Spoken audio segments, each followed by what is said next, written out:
Hello everyone, welcome to back my channel knowledge for searcher. जैसा कि हम French revolution पढ़ रहे थे, तो अभी तक हमने जितना पढ़ा था, इस वीडियो को देखने से पहले पहले आप उसको एक बार रिसाइट कर लीजिएगा, है ना। तो अभी क्या था कि मिडिल क्लास लुइस 16 के आइडिया से सेटिस्फाइड नहीं थी, उसके टैक्सेशन प्रोसेस से सेटिस्फाइड नहीं थी। लेकिन ये जो हम चैप्टर की स्टार्टिंग देखते हैं, अगर हम उसे रिलेट करें तो आपको पता चलेगा। जैसे आप कोई मूवी देखते हैं, किसी किसी मूवी में ऐसा होता है कि एंड से इनिशियल पे जाते हैं। तो ये जो आपका चैप्टर है 14 जुलाई की जो मॉर्निंग की स्टार्टिंग है, वो एक्चुअली चैप्टर का एंड है, ठीक है। वो सेंटर में से उठाया गया पार्ट है जो कि बैक में जा रहा है। तो ये बैक वाला सेक्शन है कि किस तरह से टैक्स को रेज किया गया था, किस तरह से लोग जो है प्रोटेस्ट में आगे आए थे, ठीक है। तो अभी क्या है, टॉपिक है a growing middle class invasions and and to privileges. अब यहाँ पर ग्रोइंग मिडिल क्लास का क्या मतलब है? ग्रोइंग मिडिल क्लास क्या रिप्रेजेंट कर रहा है? ग्रोइंग मिडिल क्लास हमें ये बता रहा है कि ये मिडिल क्लास, जब हमने कल पढ़ा था मिडिल क्लास कौन सी क्लास थी, ये थर्ड स्टेट थी। तो मैंने ये बोला था आपसे लास्ट वीडियो में कि जो थर्ड स्टेट थी वो भी 3 लेवल्स में थी। उसमें एक सेक्शन वो था जो रिचर बिजनेसमैन का था, एजुकेटेड था, है ना। अगर आप वीडियो देखें तो क्लियर हो जाएगा। तो ये मिडिल क्लास क्या कर रही थी, इसने उस टाइम पे भी अपने असिस्ट को इंक्रीज किया गया करा था। अब ये क्या कर रहे थे, इनविसेजेस। इनविसेजेस वर्ड का मीनिंग क्या है? परिकल्पना करना, परिकल्पना। देखो परिकल्पना क्या है? परिकल्पना वो जस्ट इमेजिन वाली फीलिंग है कि ये कर रहे थे, कल्पना कर रहे थे कि किस तरह से जो प्रिविलेजेस होते हैं उनको खत्म किया जाए। प्रिविलेजेस यानी जन्म के आधार पर या किसी पर्टिकुलर फैमिली मेंबर का हिस्सा होने के बेस पर आपको जो राइट्स मिल जाते हैं, ये उनको खत्म करने की कल्पना कर रहे थे। ये मानते थे कि अब हम इसे खत्म कर देंगे। लेकिन किसी भी चीज की एंडिंग करना बहुत हार्ड होता है, जो कि आपके साथ बहुत लॉन्ग टाइम से रहती आ रही है। तो वही प्रॉब्लम थी, ठीक है। अब यहाँ पे थोड़ा सा हम चलते हैं कि अगर हम नेशनलिज्म इन इंडिया देखते हैं तो वहां पर किसी ने तो गाइड किया, महात्मा गांधी ने गाइड किया, सुभाष चंद्र बोस ने गाइड किया। तो ये लोग कौन थे? ये वो थे जिनके गाइडेंस में वर्क किया। किसने किया था? इंडियंस ने किया था। तो यहाँ पर कौन करेगा? यहाँ पर करेगा थर्ड स्टेट का पुअर सेक्शन, ठीक है। पुअर सेक्शन यहाँ पर वर्क करेगा। कैसे वर्क करेगा? तो देखो, पीजेंट्स और वर्कर ये तो जानते थे कि भाई हमें प्रोटेस्ट करना है, we are not satisfied with the situation of the present days, they are not satisfied. अब वो करें कैसे? वो जानते थे प्रोटेस्ट करना है, लेकिन किस तरह से करना है। देखो, हर एक सोसाइटी की अपनी डिमांड थी, हर किसी की अपनी डिमांड होती है। तो वो ही कंडीशन हमें यहाँ भी देखने को मिलती है कि कुछ लोग किसके लिए कर रहे थे? For food grains, food scarcity की वजह से प्रोटेस्ट हो रहा था। कुछ लोग टैक्स की वजह से कर रहे थे, कुछ लोग वोटिंग राइट की वजह से कर रहे थे, कुछ लोग इसलिए कर रहे थे कि जो प्रिविलेजेस इन्हें मिलते हैं उनको खत्म कर दिया जाए। तो सोसाइटी का अलग अलग सेक्शन था जिनकी डिमांड्स एक साथ नहीं जा पा रही थी किंग के पास, ठीक है। अब इसमें जो एजुकेटेड मेंबर्स थे, इन्होंने बहुत अच्छा रोल प्ले किया। ये एजुकेटेड मेंबर्स कौन है? ये एजुकेटेड मेंबर्स इसी थर्ड स्टेट के अपर क्लास के लोग हैं जिन्होंने एजुकेशन को गेन किया। अब ये एजुकेशन कहाँ से आई, कहाँ से इनको सोर्सेस पता चले? तो आपने चैप्टर में पढ़ा कि 13 अमेरिकन कॉलोनीज थी जिनको लुइस 16 ने वॉर करके फ्रीडम दिलाया था। अब इस 13 अमेरिकन कॉलोनीज ने एक एग्जाम्पल सेट किया था फ्रांस के आगे, क्या कि इन्होंने अपना कॉन्स्टिट्यूशन डेवलप कर लिया था और उस कॉन्स्टिट्यूशन में इंडिविजुअल राइट्स हो गए थे। तो भाई, जब हमारी हेल्प से कोई आगे बढ़ता है तो कुछ तो इंस्पिरेशन हम उससे भी लेंगे। तो यही हुआ था फ्रांस के सिटीजन्स के साथ, ठीक है। तो अब वो लोग इफेक्टेड थे किससे? अमेरिकन कॉन्स्टिट्यूशन से। अब यहाँ पर जो फिलोसफर आ गए, ये और गाइडलाइन का काम करेंगे। यहाँ पर हमें अलग अलग कंट्री के अलग अलग फिलोसफर थे जिन्होंने इफेक्ट किया। तो सबसे पहले हम देखते हैं जॉन लॉक को। जॉन लॉक की जो फेमस बुक है टू ट्रिटरीज ऑफ गवर्नमेंट है, इसमें इन्होंने कहा कि भाई हम सब सेम हैं, तो क्यों जो किंग है या उसके मोनार्की सिस्टम को हम डाइविन कैरेक्टर से क्यों कनेक्ट करें, क्यों उनको स्पेशल राइट्स दिए जाएं। तो इसलिए इन्होंने क्या कहा कि ये जो बर्थ के बिहाफ पर राइट्स मिलते हैं ये गलत हैं, सबको इक्वली ट्रीट किया जाना चाहिए। ये बोला किसने? जॉन लॉक ने।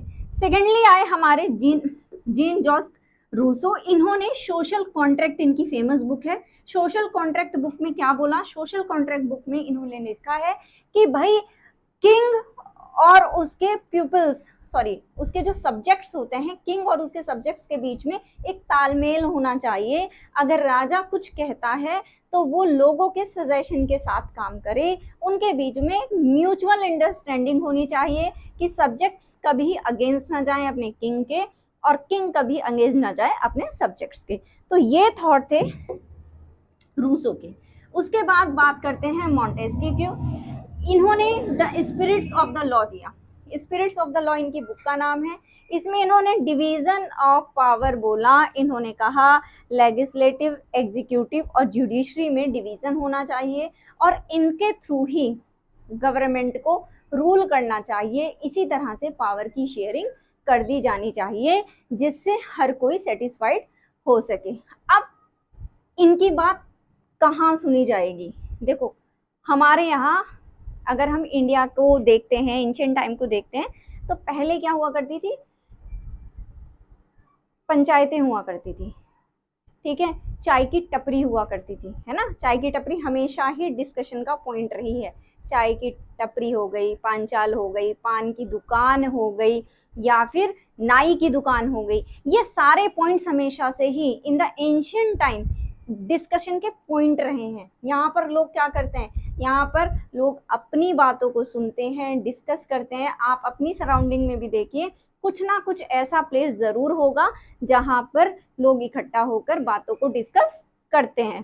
तो ऐसे ही ये जो फिलोसफर थे इनके आइडियाज जो हैं अब धीरे धीरे स्प्रेड होने लगे, लोग इनके बारे में डिस्कस करने लगे। अब क्या था? अब अगर हम चैप्टर में आगे जाते हैं, the outbreak of the revolution, ठीक है। यहाँ पर क्या है कि पुराने टाइम से ही चलता आ रहा था कि जब भी किंग कोई नया रूल पास करेगा तो उसे एक मीटिंग को हेल्ड करना पड़ेगा। जब तक वो मीटिंग को हेल्ड नहीं करता और वहां पे उसे परमिशन नहीं मिल जाती तब तक वो कोई भी रूल नहीं बना सकता था। ये मीटिंग क्या थी? Meeting of the state journal. ये मीटिंग इससे पहले कब हुई थी? तो 1614 में हुई थी। उसके बाद मीटिंग कब बुलाई गई? 5 मई 1789 को, ठीक है। चैप्टर की शुरुआत है 14 जुलाई से और अब हम देख रहे हैं कि मीटिंग हुई है 5 मई 1789 को। कहाँ पर? हॉल ऑफ वर्सेलिस में। अब इसमें क्या था कि फर्स्ट स्टेज, सेकंड स्टेज और थर्ड स्टेज तीनों ही स्टेट के पर्सन जो है पार्टिसिपेट करेंगे, लेकिन तरीका क्या होगा? फर्स्ट स्टेट के पीपल होंगे 300, सेकंड स्टेट के 300 रिप्रेजेंटेटिव होंगे और थर्ड स्टेट के भी 600 रिप्रेजेंटेटिव होंगे। लेकिन ये जो 300 हैं इनकी जो वोट है वो 1 ही काउंट की जाएगी, इनकी भी 1 काउंट की जाएगी और इनकी भी केवल 1 ही काउंट की जाएगी। तो ये अपने आप में बहुत बड़ा अनसेटिस्फैक्टरी रीजन था कि जो कॉमन पीपल था वो इनसे सेटिस्फाइड नहीं था। अच्छा, फिर दूसरा जो अनसेटिस्फैक्टरी रीजन था वो क्या था? वो ये था कि जब ये मीटिंग हॉल में इकट्ठे होते थे तो फर्स्ट स्टेज, सेकंड स्टेट के जो लोग थे वो इस तरह से एक दूसरे की तरफ फेस करके बैठ जाते थे, फेसिंग ईच अदर। लेकिन जो बेचारा थर्ड स्टेट था उन्हें इनके पीछे खड़ा होना पड़ता था। They don't have right to say anything in the duration of the meeting, that's why they are unsatisfied.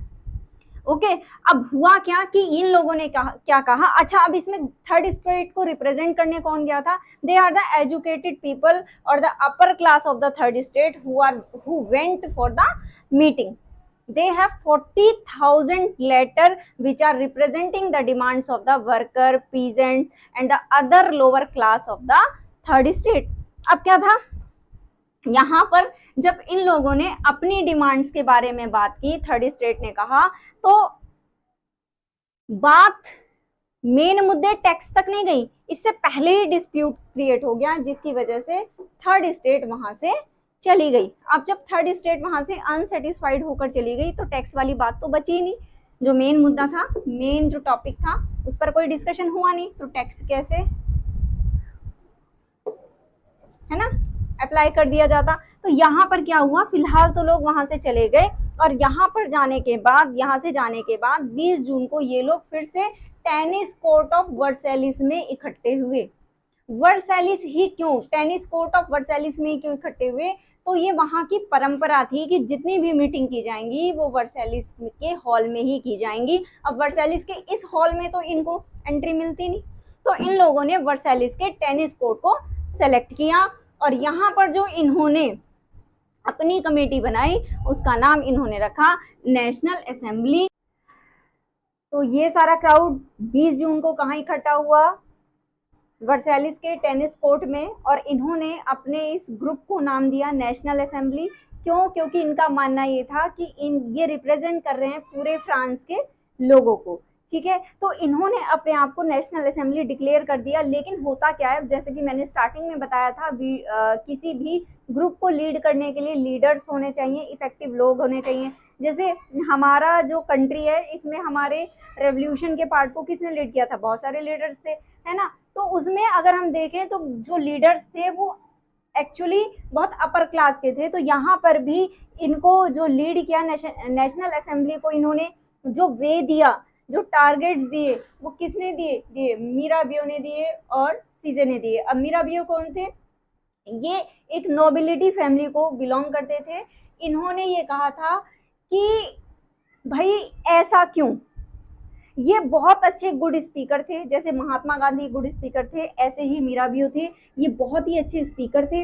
वो जो क्राउड टेनिस कोर्ट में इकट्ठा हुआ था उसके लिए रिस्पॉन्सिबल कौन थे, मीराबियो थे। इन्होंने अपनी बातों से लोगों को इतना इफेक्ट किया कि वो उन्हें एक बात दे पाए।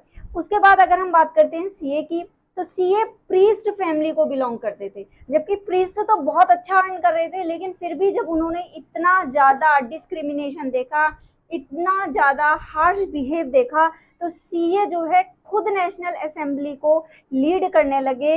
ये वो पर्सन थे जिसने एक बहुत ही पॉपुलर पैम्पलेट प्रिंट किया था, what is the third state, और थर्ड स्टेट की जो मिजरेबल कंडीशन थी वो उन्होंने अपने पैम्पलेट में शो की थी। जब नेशनल असेंबली कॉन्स्टिट्यूशन के फॉर्मेशन में बिजी थी, तो उस दौरान वहां पे क्या हुआ था, उस दौरान वहां पे ब्रेड हार्वेस्ट हुआ था, ब्रेड के जो प्राइस थे वो बहुत ज्यादा बढ़ गए थे।